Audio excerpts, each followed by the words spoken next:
things at the office. You are currently... Oh, yeah.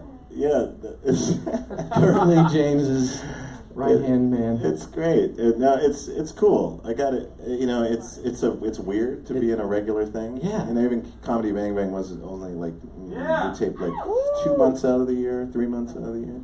So this is, almost a lot of the time. Every day of the year, which I was scared because I don't like regular jobs. But well, I wanted to ask, when you were offered this job, obviously it's a huge gig, high profile, a lot of moolah. Was it a difficult decision, or was it a no-brainer for you to take it? It was kind of difficult, actually. It took me about a month to decide. Really? Just to the edge of which they're like, what the fuck, But I just had to check. I checked with everybody. I checked with our peers and people I've worked with, people I grew up with. Old people. By the way, yeah, I took a lot of olders. Very generous of you to say our peers. Right? Yes, our peers. I think your peers might be a cut above mine. No, this is a podcast town, but that's a call-in. Just so you know. Yeah, I mean, it just took me a while. I checked with tons of people because I didn't want to, I want to make sure that I could still pursue, because I left Comedy Bang Bang for 2 reasons. Here it is. Exclusive. Because them motherfuckers acting like they all fuck. No, that's not it. No, those motherfuckers were acting all cool. But I left because the hours, like getting up at 6:30, 7 o'clock in the morning, this sounds dumb, but for 2 months in a row, on average 7 o'clock, 8 o'clock in the morning, getting back home, leaving to go back home at 8. So 12-hour days, and a lot of it, I'm complaining about something that people are like, oh, I wish I could do, but when you're doing it, and you're an improviser, and you love efficiency, that will destroy you. And so over time, I was like, I'm just waiting around, I'm waiting around some more, Oh, they didn't need me to do that. They already had it. They had 5 cameras on me. Why are we doing this again? Continuity doesn't matter. It's an abstract show. If my sleeve's a little bit rolled up and not, we don't have to reshoot that. Just keep it in. It'll be an Easter egg. People will really like it because that's how people think. But no, everyone's OCD and they're fucking going crazy. So it drove me crazy a little bit, they're beautiful people, amazing. They're producing it the way they needed to, but for me as an improviser, I was like, this is ridiculous. And I was getting grumpy because I was getting up so early, because I usually get up around 11 or so. And so I've just always been go to bed at 3 a.m. and get up at 11. That's my thing.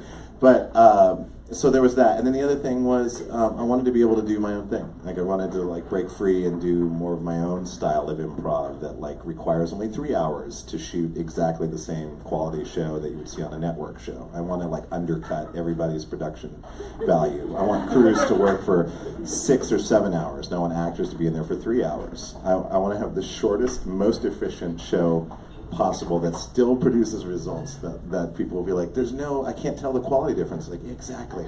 It doesn't matter. You want to get sued by the labor unions. Thank you. Yeah. I was ready for that. No, but anyways, that's kind of why I left, and I'm very thankful, super thankful of it. But it was just so funny. As soon as I was like, okay, I'm leaving, and they're like, can you do 10 extra episodes? I'm like, yeah, absolutely. I don't want to leave you in a lurch.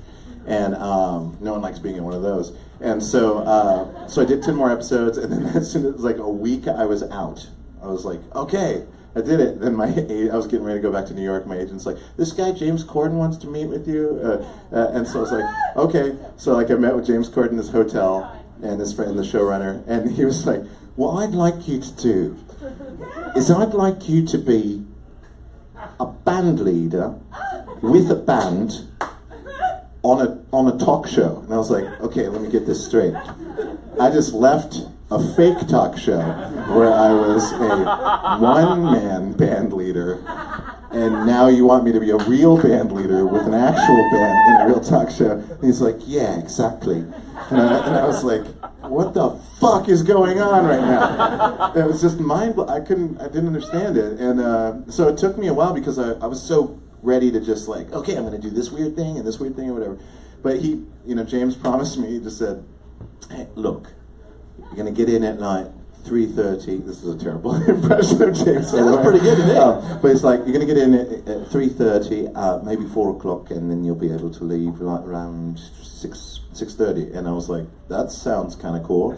And then I asked for all this shit, you know, and like Sarah Silverman told me, she was like, just ask for everything you want, and if they give it to you, consider doing it. It was really simple. And I was like, okay, I'd like this. I want to choose the band. I want them to improvise. I want no rehearsals. I want blah, blah, blah, blah, blah. I want blah, blah, blah, blah, blah, blah. And they were like, sure, whatever you want. And I was like, okay, fuck. And then I got to hire amazing friends, like friends from high school. My friend just had a kid, and he was like a traveling, struggling musician. And I was like, this is perfect. He's one of the most genius musicians I know. He's in the perfect time of his life where he needs that consistency. So I hired, you know?